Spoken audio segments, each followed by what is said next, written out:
Bonjour et bienvenue. Aujourd'hui, on se penche sur un paradoxe historique assez fascinant.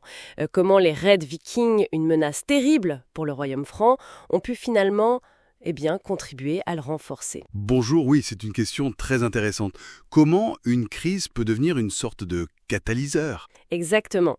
On va essayer de décortiquer ça en se basant sur l'analyse historique de cette période.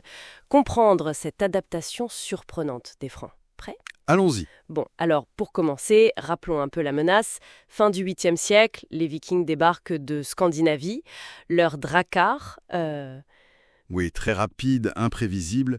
Et au début, on est vraiment sur des raids éclairs. Le but, c'est le pillage, pas l'installation. ils frappent les côtes, c'est ça? Au départ, oui. Mais ce qui va vraiment tout changer, c'est leur maîtrise de la navigation fluviale. Ah oui. Leurs navires ont un faible tirant d'eau.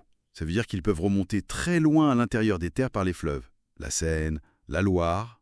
Et là, ça devient beaucoup plus grave. Exactement. Ce n'est plus seulement la périphérie qui est touchée, mais le cœur du royaume. C'était complètement nouveau comme type de menace. Inédit pour les défenses franques. On a des exemples concrets de ça? Bien sûr. Sur la Seine, par exemple, Rouen est pillé plusieurs fois. Des abbayes très riches comme Jumièges ou même Saint-Denis, près de Paris, sont attaquées. Saint-Denis quand même, hein? Oui. Et le point culminant, c'est sans doute le siège de Paris en 885-886. La ville tient bon, notamment grâce au comte Eudes, mais Mais, au final, l'empereur Charles le Gros paye une rançon, et pire encore, les autorise à aller piller plus haut sur la Seine, en Bourgogne. Un signe de faiblesse terrible. et sur la Loire, même chose. Un scénario similaire, oui. Nantes est ravagée en 443, une attaque surprise, où l'évêque est tué dans sa cathédrale, Tours est menacée, Angers aussi, et ils installent des bases sur des îles comme Noirmoutier, Des bases permanentes. semi-permanentes au début. Des points d'appui pour l'hiver ou pour lancer d'autres raids. La pression était constante en fait. C'était usant. On imagine. Alors, face à ça, les Francs, ils font quoi? Ils ne peuvent pas juste attendre sur la côte. Non, clairement pas. Il y a une prise de conscience qu'il faut changer de stratégie. Une double approche en quelque sorte. C'est-à-dire, D'abord, renforcer la résistance. On fortifie les ponts, les villes le long des fleuves. On essaye d'organiser une défense plus locale, plus réactive. logique. Et la deuxième approche? C'est là que ça devient plus inattendu. C'est la négociation, voire l'intégration.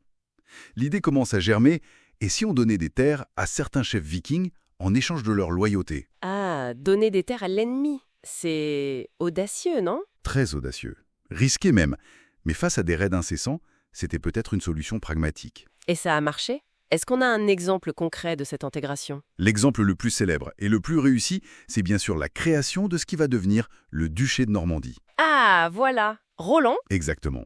Vers 911, par le traité de Saint-Clair-sur-Epte, le roi Charles le Simple concède un territoire autour de Rouen à un chef viking, Roland. Et en échange? En échange, Roland se convertit au christianisme, enfin, il est baptisé, et surtout, il devient le vassal du roi. Il lui jure fidélité et s'engage à protéger l'estuaire de la Seine contre d'autres vikings. Transformer l'envahisseur en gardien, en fait. C'est ça, c'est un pivot stratégique majeur.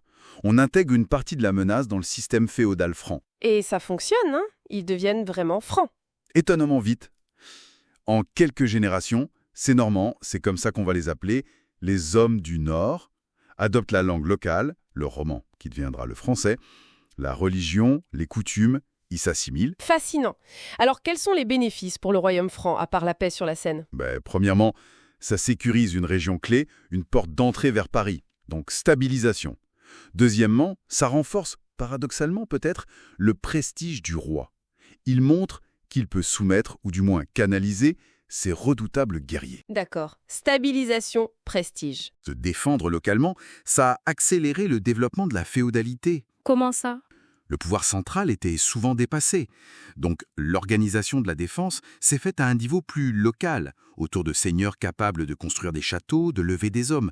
Le royaume s'est structuré différemment, de façon plus maillée, peut-être plus résiliente à ce type d'attaque diffuse. Donc la menace viking a contribué à façonner la structure même du royaume médiéval. En partie, oui. Elle a agi comme un accélérateur de tendances déjà présentes. Le chaos a d'une certaine manière forgé un ordre nouveau. Et cette histoire des Normands, elle a des suites, n'est-ce pas? Ils ne restent pas juste tranquillement en Normandie. Ah non, loin de là. C'est une autre conséquence incroyable. Ces descendants de Vikings, une fois intégrés, est devenue une puissance régionale. Ils se lancent dans leur propre conquête. Exactement, l'Italie du Sud, la Sicile, et bien sûr, le plus célèbre, la conquête de l'Angleterre en 1066 par Guillaume le Conquérant, duc de Normandie. C'est fou quand on y pense. Les descendants des pilleurs deviennent des conquérants et des bâtisseurs de royaumes. Tout à fait.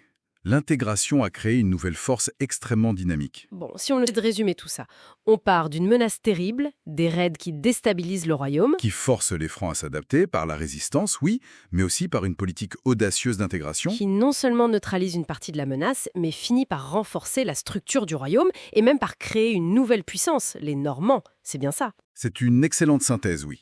La crise a été surmontée et, d'une certaine façon, transformée en opportunité de consolidation et de renouvellement. Impressionnant. Et ça soulève peut-être une question plus large pour finir. Cette intégration réussie en Normandie, elle montre comment l'assimilation d'un groupe extérieur, même initialement hostile, peut non seulement stabiliser un territoire, mais aussi générer une énergie nouvelle, une force qui va redéfinir les équilibres bien au-delà. La question qui se pose alors, c'est dans quelles conditions une telle intégration est-elle possible et durable, et comment anticiper les dynamiques, parfois totalement imprévues, qu'elle peut déclencher à long terme.